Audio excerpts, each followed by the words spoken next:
और भाई आ गया मट्ठी मार के। कोई बात नहीं, अब सुन मेरी बात। ये देख, काइजू नंबर 8 का सीजन 1 खत्म हो गया। नहीं देखा क्या अभी तक? जा देख क्या और वापस आ जाइयो, कुछ जरूरी बात है। आ गया देख के? हाँ सुन, इसके आगे की स्टोरी तेरा भाई बताएगा। ये मांगा वांगा पढ़ने की जरूरत नहीं है, तो तू बस हुक्म कर, तेरा भाई बताएगा। ठीक है, चल अब अच्छे से सुन। तो पिछले एपिसोड में तुमने ये देखा था कि काफका अपने काइजू फॉर्म में आई एम काफका इब्नो बोलकर गिर जाता है, वो भी किकुरु के बाप के सामने। फिर भाई तुमने ये सीन तो देखा ही होगा, जहाँ पर काफका सोया हुआ रहता है और फिर वो जैसे उठता है वैसे ही वहाँ पर किकुरु का बाप फिर से उसे मिलता है। अच्छा सुनो, तुम्हें ये पता होना चाहिए कि जब कोई एनिमे कैरेक्टर दूसरे कैरेक्टर का पूरा नाम लेता है तो भाई वो देता है उसको फुल इज्जत। ठीक है, तो ये बात तुम याद रखना कि यहाँ पर किकुरु के फादर को काफका के लिए अब रेस्पेक्ट बन गई है, क्योंकि पिछले एपिसोड में क्या हुआ था तुम्हें तो पता ही है। तो फिर भाई काफका ये चीज देखता है कि उसने उसका पूरा नाम लिया, लेकिन उसके बाद फिर किकुरु का पापा ये कहता है currently most are against the idea of keeping you alive. मतलब देखो, डिफेंस फोर्स एसोसिएशन का लीडर तो किकुरु का बाप ही है। ठीक है, और फिर वहाँ पर जब वो मीटिंग पे बैठता है तो वहाँ पर ज्यादा से ज्यादा लोग कहते हैं कि काफका को जिंदा विंदा नहीं रखना भाई, उसे मार के खत्म कर, उसका वेपन बना दे। और देखो, किकुरु के फादर को तो अब हो गई उसके लिए रिस्पेक्ट, तो वो क्या करता है, उन्हें मना कर देता है और बोलता है कि एक चांस काफका को देना चाहिए। तो भाई ये बात सुनकर काफका पूरे जोश में आ जाता है और फिर बोलता है कि मैं तुम लोगों के लिए बहुत ज्यादा यूजफुल बनूंगा। और उसी के बाद फिर हम लोग देखते हैं काइजू नंबर 7 को, जो कि काफका के साथ लड़ाई होने के बाद पूरा रिकवर हो चुका है और उसका बॉडी जो है पूरी अच्छी तरीके से दोबारा डेवलप हो चुका है। और तभी वो कहता है कि time to retrieve the power of monsters that have fallen into human hand. मतलब भाई यहाँ पर काइजू नंबर 7 का कुछ तो बहुत बड़ा मिशन है। ठीक है, थोड़े मैनर सीख लो, एथिकेट सीख लो, तमीज। उसके बाद फिर हम लोग चैप्टर को कंटिन्यू करते हैं। हाँ तो भाई तभी हम देखते हैं किकुरु के फोन में कि काफका इबोनो का जो है डिस्पोजल अभी होल्ड किया गया है। ठीक है, किकुरु तो आप लोग इस मेंटालिटी से बाहर नहीं आओगे ना।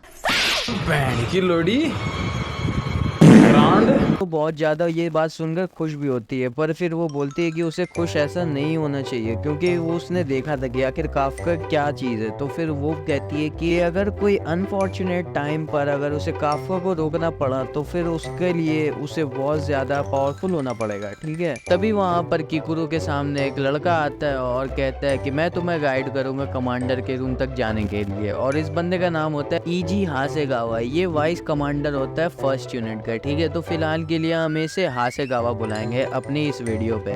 तो भाई हासेगावा किकुरु को बताता है कि जब तक ताचिगावा बेस रिस्टोर नहीं हो जाता तब तक किकुरु को फर्स्ट यूनिट के साथ काम करने नहीं मिलेगा। और यार ऐसे कुछ होता है काफका के साथ भी, वो तुम्हें आगे पता चलेगा।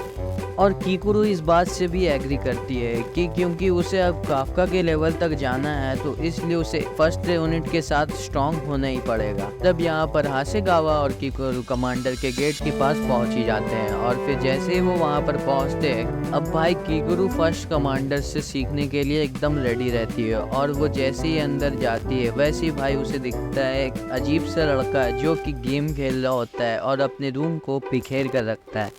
और जैसे ही वो गेट खुलता है किकुरु के सारे अरमानों पर पानी फिर जाता है। और भाई हासेगावा ये देख करके किकुरु को बोलता है कि तुम एक सेकंड रुको, और फिर वो नारुमी को एक लात कस के मारता है भाई। एनीवेज भाई, जो भी कैरेक्टर इस तरह का दिखता है पता नहीं क्यों वो बाद में बहुत ही ज़्यादा ओवर पावर्ड रहता है। फिर भाई ये सब होने के बाद वो थोड़ी देर बकचोदी करके लड़ने लगते हैं दोस्त। उसके बाद फिर ये जैसे ही उनका बकचोदी खत्म होता है, हासेगावा नारुमी का किकुरु को इंट्रो करवाता है। और फिर उसके बाद किकुरु जो है भाई वो एकदम हाई ट्रॉमा में रहती है वो। उसके बाद फिर वो बोलती है इस बंदे का मैं रिस्पेक्ट भी करूं या ना करूं। फिर किकुरु थोड़ी सी दया दिखा करके बोलती है अपने मन में कि वो जो है उसका सुपीरियर ऑफिसर है तो उसकी इज्जत तो करनी चाहिए थोड़ी सी। अब भाई जैसे ही थोड़ा फॉर्मल हो गया किकुरु नारुमी को अपने इंट्रो देती है। नारुमी कहता है कि मुझे फॉर्मल लड़कियां नहीं चाहिए, मुझे चाहिए ताकतवर लड़कियां। उसके बाद फिर हमें तुरंत ही नेक्स्ट सीन में दिखाया जाता है जहां पर बहुत ही सारे बंदूक गोलियां चल रही है। उसके बाद हमें पता चलता है कि वो सारे फर्स्ट यूनिट के बंदे और उसके साथ में एयरप्लेन में किकुरु भी होती है। और फिर वो सब जो है काइजू को मार रहे होते हैं और तभी हमें देखते हैं। उसके बाद नारुमी किकुरु को बोलता है you should learn what the one thing is from our battle, I give you permission to study from the VIP seat.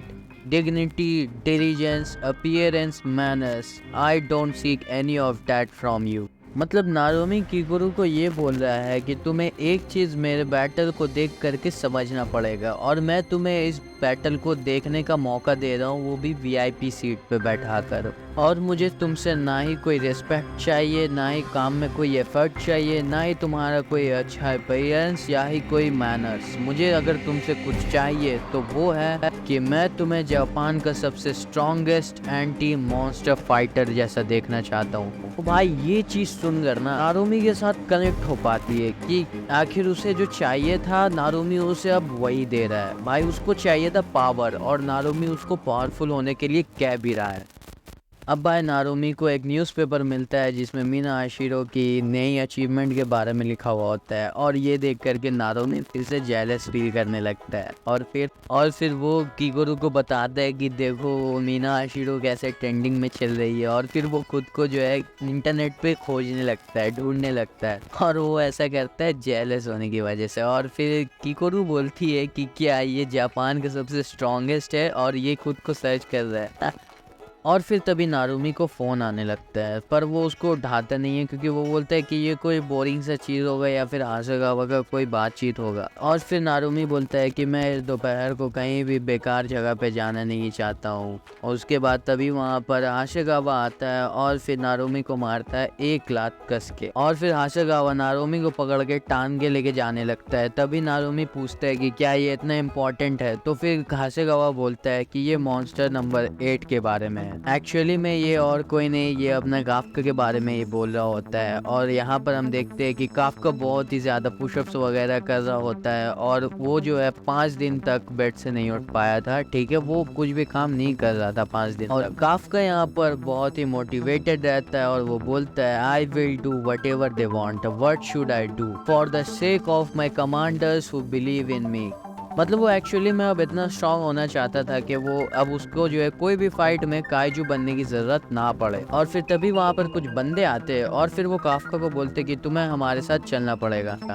वो उसे किकुरु के फादर के ऑफिस में लेके जाता है। वहाँ पर नारुमी भी प्रेजेंट रहता है, और फिर जैसे उसे पता चलता है कि वो नारुमी है, वो थोड़ा सा चौंक जाता है। पर तभी वहाँ पर किकुरु का फादर बोलता है कि वो जो है काफ्का को फर्स्ट यूनिट में काम करने के लिए भेज रहा है, क्योंकि उसे जो है अब एक ऐसा यूनिट चाहिए जो कि मॉन्स्टर्स को पूरी हिस्ट्री से उड़ा दे और पूरे जापान में सबसे स्ट्रॉन्गेस्ट यूनिट बनकर रहे। और फिर काफ्का बोलता है कि we will form the strongest unit that can defeat monster disaster. मतलब जो है वहाँ पर काफ्का बोलता है कि वो सबसे ज़्यादा ताकतवर यूनिट बनाएगा साथ में मिलकर, और वो मॉन्स्टर्स को भी हराएगा। अच्छा अब सोचो, क्या वो मीना हाशिरो के साथ फ्यूचर में काम कर पाएगा? काफ्का जैसे वहाँ पर हाँ कर देता है, तभी वहाँ पर नारुमी बोलता है कि नो थैंक यू, मुझे इसकी ज़रूरत ही नहीं है। और फिर वो ऐसा बोलकर वहाँ से जाने लगता है। अब इसके आगे क्या होगा वो तुम सोचो। क्या काफ्का कभी भी यूनिट 1 पर जा पाएगा, या फिर वो मीना हाशिरो के साथ काम करेगा, या कुछ और भी हो सकता है? तो बस गाइस, यही था हमारा सीजन 2 का एपिसोड 1 का पार्ट 1। क्योंकि अब हम इसे 2 पार्ट्स में डिवाइड कर चुके हैं, तो पार्ट 2 भी जल्दी आने वाला है, तो उसके लिए वेट करना। और हम मिलते हैं पार्ट 2 में। तब तक के लिए खाते रहिए, पीते रहिए, मुठ मारिए, मौज करिए, ऐश करिए। तब तक के लिए बाय बाय।